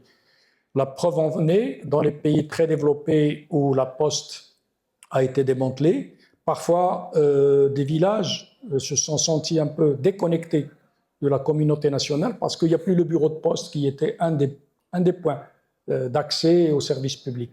Donc nous pensons qu'il y a un changement de mission où la Poste devrait assurer sa mission de service public, mais si on lui enlève un monopole qui lui permet de gagner de l'argent, il faut le remplacer. C'est pour ça que tout à l'heure j'ai insisté sur la notion de service universel. En fait, qu'est-ce qui empêche aujourd'hui, par exemple, de dire les opérateurs, on va leur prélever un montant, une redevance, qui va revenir à la Poste pour tout kilo transporté ou tout colis transporté. Donc il faut inventer d'autres modèles où on ouvre à la compétition tout en faisant en sorte que le service universel ou le service public continue d'exister. Donc il y a d'autres modèles. Ça demande réflexion, changer les lois. Ce n'est pas notre rôle en tant que Conseil de la concurrence d'écrire la loi, c'est le rôle du Parlement bien sûr et du gouvernement. Ce n'est même pas notre rôle de dire faites ça comme ça, mais on peut suggérer qu'aujourd'hui, ce monopole du transport qui est ancien n'a plus de raison d'être. Donc nous poussons vers la régulation du secteur, transformer l'opérateur public en opérateur parmi d'autres sur cette partie, mais lui donner le moyen de vivre autrement que de lui donner un monopole. Parce qu'à la base, si on lui a donné ce monopole, c'est pour qu'il puisse tout seul gagner de l'argent. Mais aujourd'hui, il ne le fait pas, parce qu'il y a un contournement de la loi. Donc vous voyez qu'on est dans une logique d'avancement de la régulation. Moi, je pense que si, en dehors des vicissitudes qui peuvent être à un moment donné des petits problèmes de régulation, la tendance est quand même à la régulation. La tendance à la régulation. Et en fait, parfois les politiques considèrent qu'on enlève une mission qui est donnée à un opérateur public, pas un opérateur à une agence, et que ça enlève en fait, la première impression est vite modifiée par la pratique, parce que le politique revient à son rôle, c'est de fixer les orientations, de faire les grands projets et de régler l'interaction entre les différentes missions sociales, politiques, équilibre économique, péréquation régionale. Il y a tellement de choses à faire. Mais quand on a décidé que sur un sujet, on doit faire comme ça, il vaut mieux laisser face aux opérateurs une agence qui les connaît bien et qu'eux-mêmes connaissent bien. C'est aussi un avantage. Les opérateurs sont friands de la régulation parce qu'ils trouvent un interlocuteur avec qui ils parlent le même langage. Et ça, c'est important. Maintenant, est-ce qu'il y a des inconvénients, il y a des limites? Évidemment, parce que quand on fait trop de technicité, on peut oublier le social, on peut oublier le politique. Donc, comme dans toutes les choses humaines, l'équilibre n'est jamais permanent. C'est un équilibre qu'il faut rechercher. Moi, je crois que c'est vraiment la conviction forte que partage le Conseil avec d'autres, c'est de dire attention, n'oublions pas que notre mission, ce n'est pas appliquer la loi, ce que je disais tout à l'heure. Notre mission à tous, c'est de rendre la vie facile à l'opérateur, pas pour qu'il abuse, mais il est légitime quand quelqu'un investisse qu'il gagne sa vie. parce qu'on ne demande pas à quelqu'un de mettre son argent pour perdre de l'argent. Donc il faut le pousser à le gagner avec les bonnes règles. Maintenant, il faut qu'on le fasse tous avec la même idée. C'est-à-dire, je n'ai pas simplement parce que c'est écrit comme ça qu'il faut un cachet rouge à droite de la page qu'on va le faire comme ça. Il faut se poser la question, pourquoi ce cachet est là? Toujours la finalité avant le texte et avant l'exercice. Ce qui permet en fait de passer le cap des difficultés qu'on peut avoir, un excès de technicité, au détriment du social, ou là, au détriment du politique, ou là, au détriment de l'avancée, parfois au détriment de l'ouverture du marché. C'est pour ça d'ailleurs que je trouve qu'il y ait un régulateur de la concurrence et un régulateur sectoriel, parce que parfois on n'a pas le même rôle. Le régulateur sectoriel peut dire « moi j'ai assez d'opérateurs, moi à la limite si le marché reste comme ça je suis tranquille, on me demande que le secteur tourne, il tourne », mais il n'y a pas d'innovation. Alors nous, on est là pour lui dire « écoutez, ça ne va pas votre truc, parce que depuis 10 ans, il ne se passe rien dans votre secteur. L'innovation, elle doit venir de quelque part, donc il ne faut pas fermer le marché. » Regardez notre rapport qu'on a sorti sur les assurances. Voilà un monde régulé. J'ai des contacts permanents avec le patron de la CAPS, avec ce souci, pour dire « ok, on a assez d'assureurs, mais franchement, quand on voit les assurances voitures, les assurances maisons, etc., est-ce que le niveau de couverture est suffisant? Est-ce que les Marocains ont accès aux services de façon correcte? Est-ce que le dynamisme du secteur, parce qu'être assuré, et on l'a vu, quand Dieu ne plaise, ça peut arriver, mais quand ça arrive, on se rend compte que quelqu'un doit payer.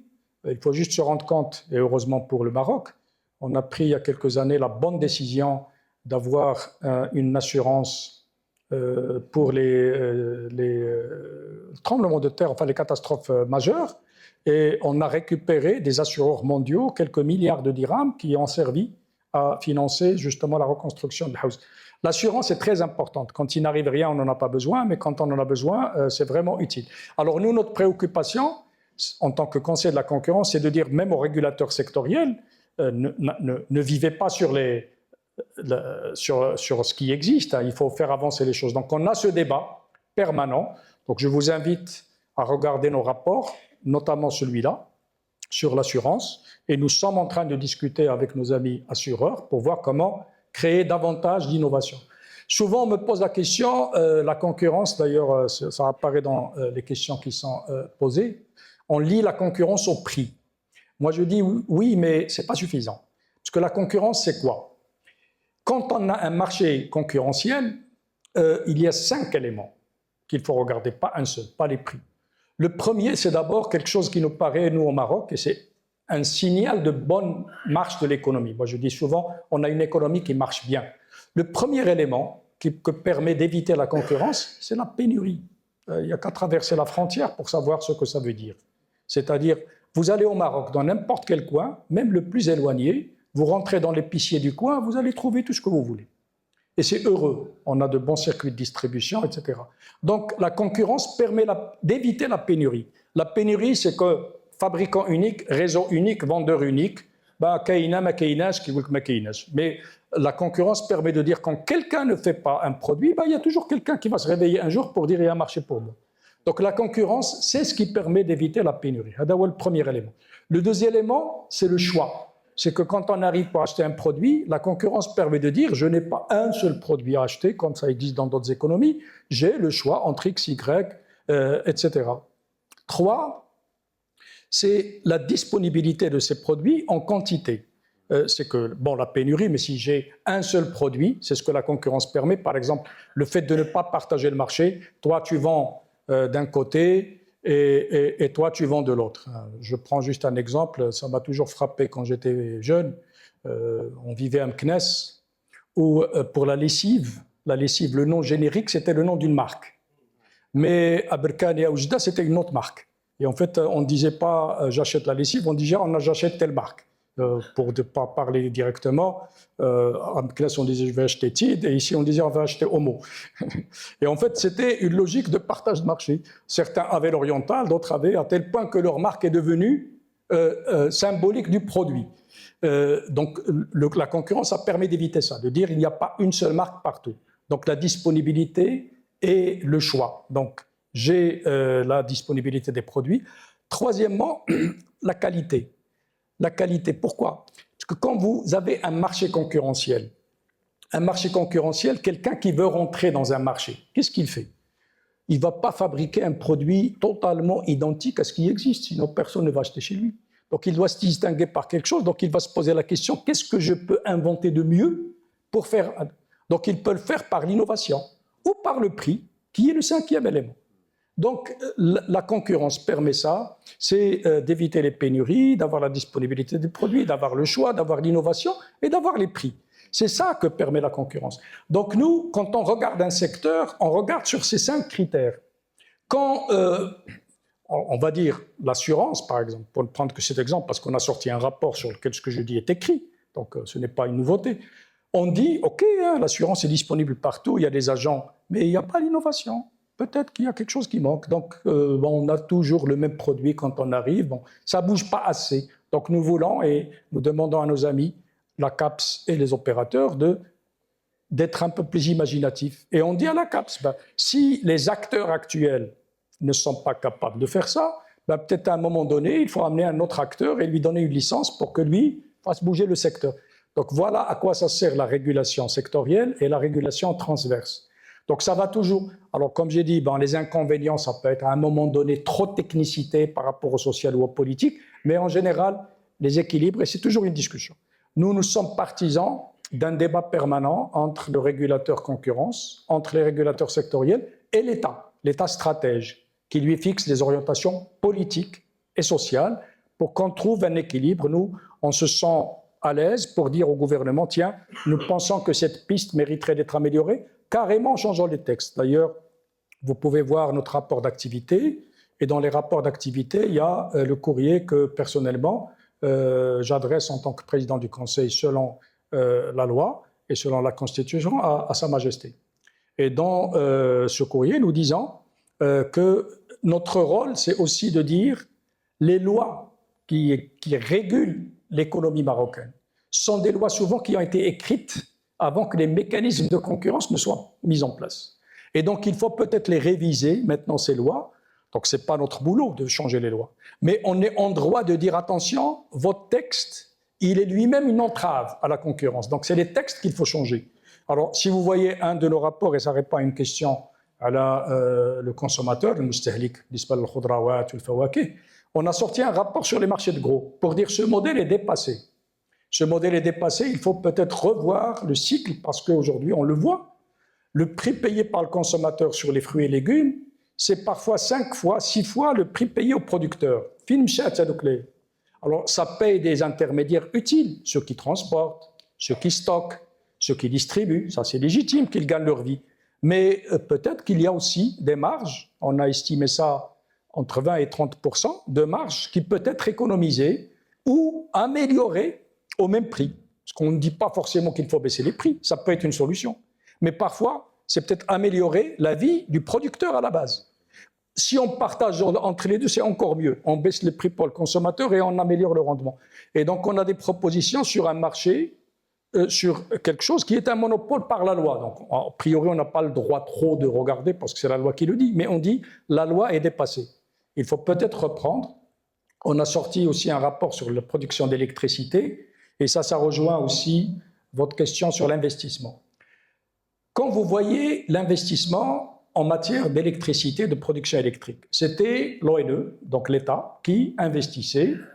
Et depuis 90-2000, on a des concessions qui sont données, mais des concessions parfois qui sont coûteuses. C'est que vous avez la garantie de la quantité et du prix. Un producteur d'électricité privé produit, il vous vend des kilowattheures à un prix fixé sur 30 ans.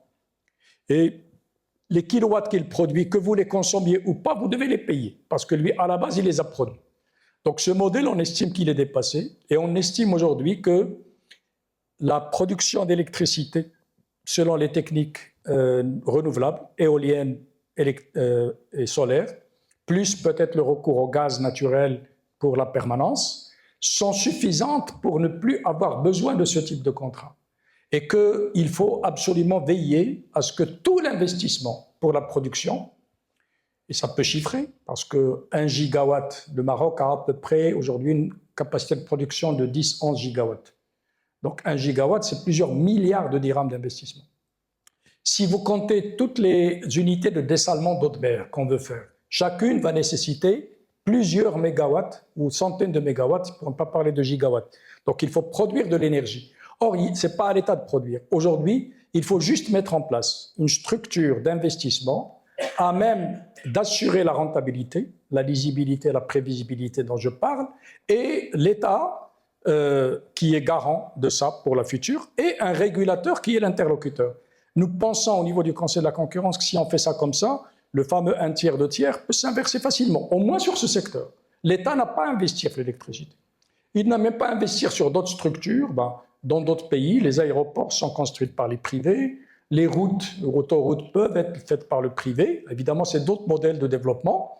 Nous pensons que ce qu'il y a dans le rapport du nouveau modèle de développement est faisable. C'est que l'État bascule vers davantage d'investissements privés, même pour les choses lourdes.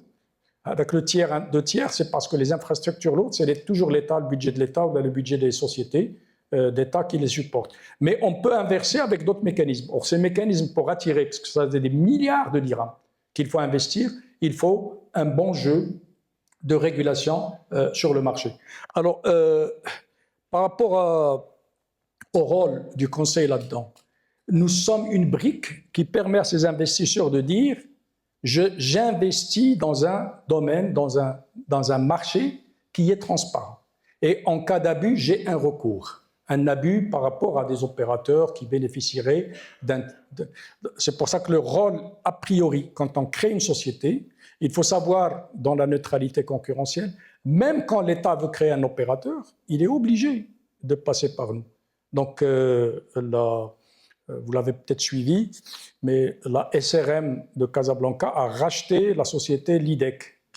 Cette rachat par l'État est passé chez nous, parce qu'on avait notre mot à dire pour voir si c'était au bénéfice du consommateur ou pas. Donc il est très intéressant que et dans l'examen des dossiers de concentration, quel est l'élément majeur? C'est qu'on consulte les concurrents. On a par la loi l'obligation d'abord de publier. Donc on a rendu transparentes les opérations qui se passent.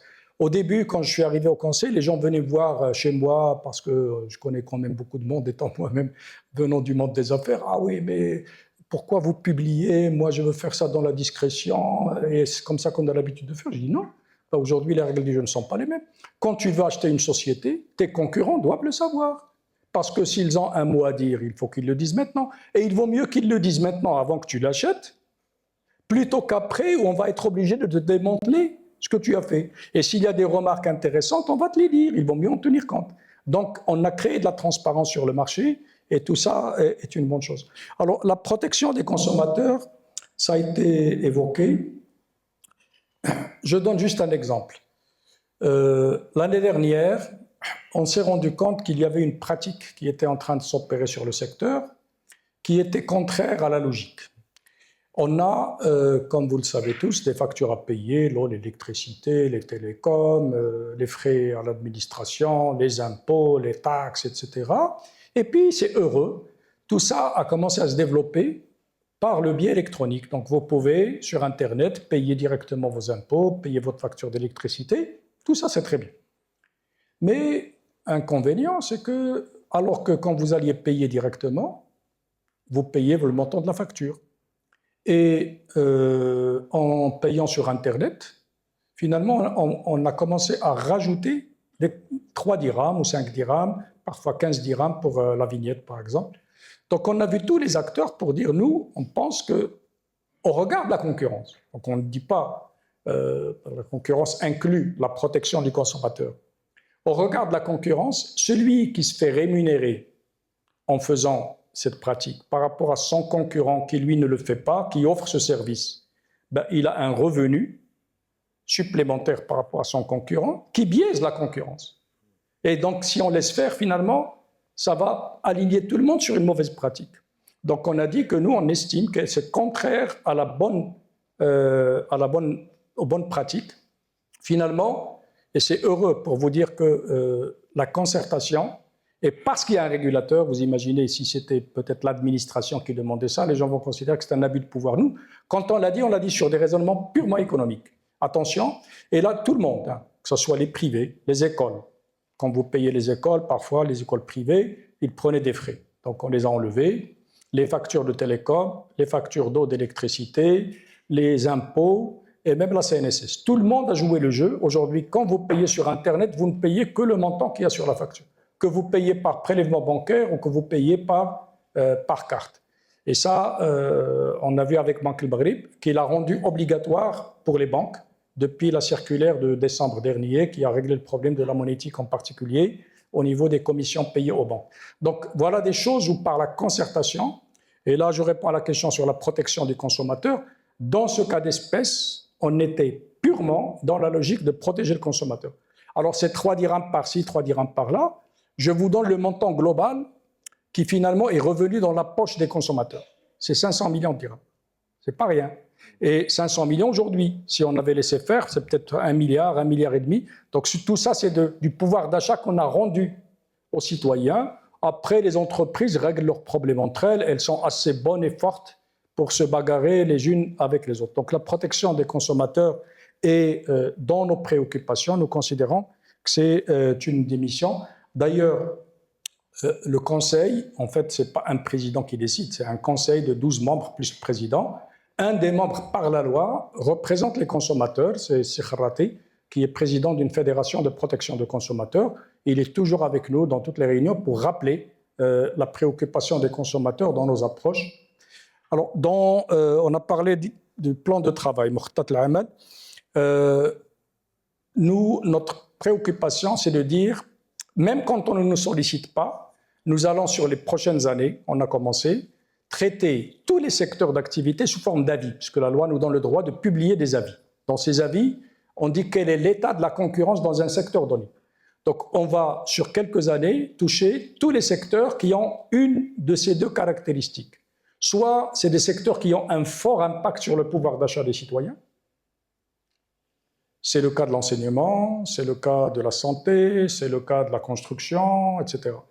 Ou qui touchent le maximum de citoyens, même si l'impact sur le pouvoir d'achat, c'est pour ça qu'on s'intéresse à des domaines comme les cafés, le prix du café, le prix de l'eau minérale, etc., et les circuits de distribution. Donc, à travers ces deux critères, nous comptons sortir des avis qui permettent, sur une période de quelques années ou quelques mois, de faire déjà le point sur l'état de la concurrence sur tous ces secteurs. Donc, on a commencé. Un rapport qui va sortir bientôt, c'est sur l'aliment de bétail, parce que l'aliment de bétail participe au prix de la viande blanche. Tout le monde. Donc, on a essayé de comprendre déjà un des éléments de coût, c'est l'aliment.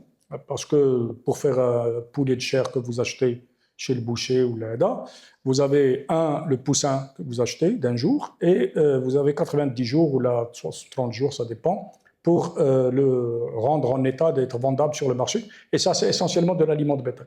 Donc, on va sortir un rapport là-dessus et on va continuer sur toute la filière.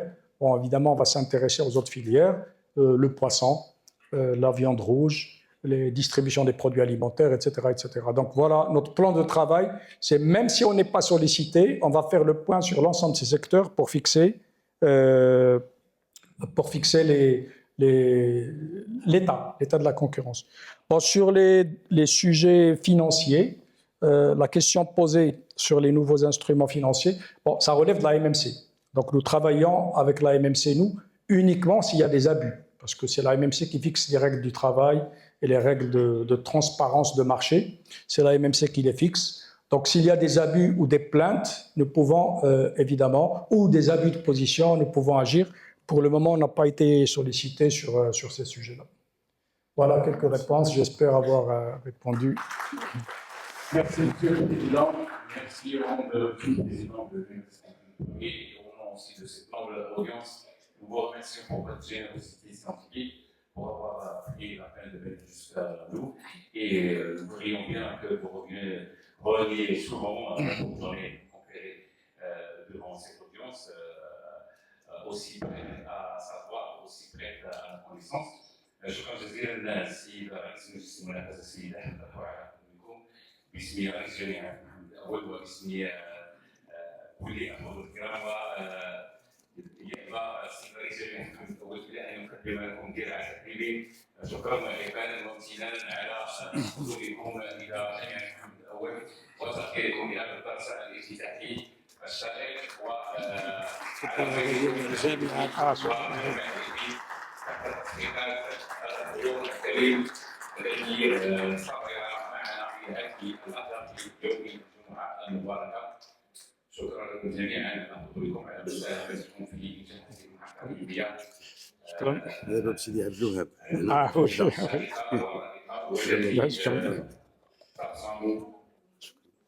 نقسم على حضوركم في جامعة محمد الأول ونريدكم أن تأتوا مرات ومرات وإلى أن نلقاكم. شكرا جزيلا على حضوركم.